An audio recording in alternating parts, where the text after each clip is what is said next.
मित्रांनो, गोष्ट कटू आहे पण सत्य आहे. या जगात तुम्ही काही नाही केलं ना, की तुमचा विरोध होईल आणि जर खूप काही करण्याचा प्रयत्न केला, तर निश्चितच लोक तुम्हाला जास्त विरोध करतील. तुम्ही सर्वांशी चांगले वागत राहिलात ना, की लोक तुमचा फायदा घेतील आणि तुम्ही सर्वांशी वाईट वागलात, की तुम्ही त्यांचे दुश्मन बनाल. तुम्ही शांत राहिलात, की लोक तुम्हाला भित्रे समजतात आणि थोडासा आवाज वाढला, की तुम्ही उद्धट झालेले असतात. म्हणजेच या जगामध्ये तुम्ही सर्वांची तोंड नाही बंद करू शकत.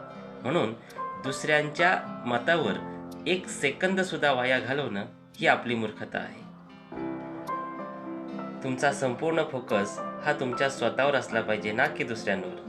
आणि हे जर तुम्हाला जमलं तर हे विरोध करणारे लोकच तुमचा उद्या जय जयकार करताना दिसतील, तुमच्या जल्लोषात सामील होताना दिसतील आणि तुम्हाला ते स्वतःचा आदर्श देखील मानतील.